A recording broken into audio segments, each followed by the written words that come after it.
এমন এমন লেভেলের মানুষজন যে তুমি নিয়ে আসো 3 চুটকিতে ক্যারেক্টার সার্টিফিকেট, বংশ সার্টিফিকেট, পারিবারিক সার্টিফিকেট, কোন গল্লি দিয়া ঢুইকা কোন গল্লি দিয়া বাইরে আগে আওয়ামী লীগ করতো, বিএনপি করে, এগুলি বাইর করে দিয়ে দিব। সমস্যা হয়ে গেছে কি, আমাদের চক্ষু লজ্জা আছে, মুখের লজ্জা আছে, এই কারণে আসলে বিএনপি তো এখন আমার বাপ চাচার দল, তাই না? কিন্তু আমি মিডল ইস্টে এসে পৌঁছতেছি কেন? হালাল পথে থাকবো, হালাল পথে, আল্লাহ খোদারে ভয় পাই এই কারণে। নইলে এতদিনে পুন্দাইতে শত শত কোটি টাকার মালিক হয়ে যেতাম, ওই যে বোমা মির্জার মতো। বোমা মির্জারে চিনো? তোমরা কি চিনো জানো? মির্জা আব্বাস। আমরা চিনি কি জানো? বোমা মির্জা, বিএনপি ত্রাস।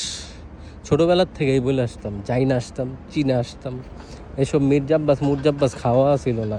আমার বাপ লুৎফুজ্জামান বাবরে পলিথিন মন্ত্রী ডাকতো, ঠিক আছে? কিরে পলিথিন মন্ত্রী? লুৎফুজ্জামান বাবর স্বরাষ্ট্র প্রতিমন্ত্রী ছিল। লুৎফুজ্জামান বাবরের বড় ভাই আছে আমার বাপের ল্যাংটাকালের বন্ধু, ঠিক আছে? মারা গেছে, আমার আব্বাও মারা গেছে, উনিও মারা গেছে। সো যাই হোক, আসলে মনটা খারাপ লাগে যখন দেখি দেশের বর্তমান অবস্থা। তোমরা দেশ স্বাধীন করে নিয়ে আসছো, সাধারণ জনগণ রিক্সাওয়ালার থেকে শুরু করে যারা যারা আছে তারা দেশ স্বাধীন করে নিয়ে আসছে। মির্জা আব্বাস কি হাউ মাউ কাউ কইরা কানলো, কাইন্দা গাইটা তোমাদের হাতে পায়ে ধইরা রিকোয়েস্ট কইরা কইরা এই পর্যন্ত আইসা তোমাদেরকে যখন জারদ সন্তান ডাকে আমার গায়ে লাগে। যতই বিএনপি আমার রক্তের দল হোক, যতই যাই হোক, অ্যাটলিস্ট সম্মানটা বজায় রাখা উচিত।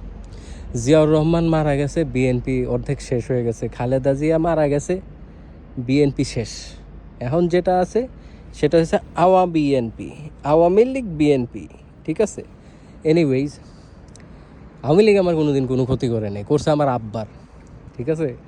আওয়ামী লীগের কিছু সচিব, উপসচিব মিলা আমার আব্বারে দুর্নীতির মামলা দিয়ে দিছিল, অনলি বিকজ আমার আব্বু বিএনপির কোর লেভেলের মানুষজন ছিল, ঠিক আছে? আমার বাপ সরকারি চাকরি করতো, ভালো একটা পজিশনে ছিল। My dad was born in 1955। উনি স্বাধীনতা যুদ্ধ করার পরে দেশ স্বাধীন করে। এডুকেশন বোর্ড ছিল ইস্ট পাকিস্তান আমলের। ইস্ট পাকিস্তানে 2nd ডিভিশন পায়া দেশ স্বাধীন করলো। স্বাধীন কইরা বাংলাদেশ বোর্ড গঠন হইলো। বাংলাদেশ বোর্ড গঠন হওয়ার পরে আবার পরীক্ষা দিয়েছে, 2nd ডিভিশন পাইছে, ঠিক আছে? তারপরে ঢুকলো অমুক একটা অর্গানাইজেশনে। তখন ওই অর্গানাইজেশনের নাম এটাই আসিলই না। এখন তোমরা যেই নামে চিনো, আমি অর্গানাইজেশনের নাম বলবো না, সময় আসুক বলবো। খেলা আমি দেখাবো।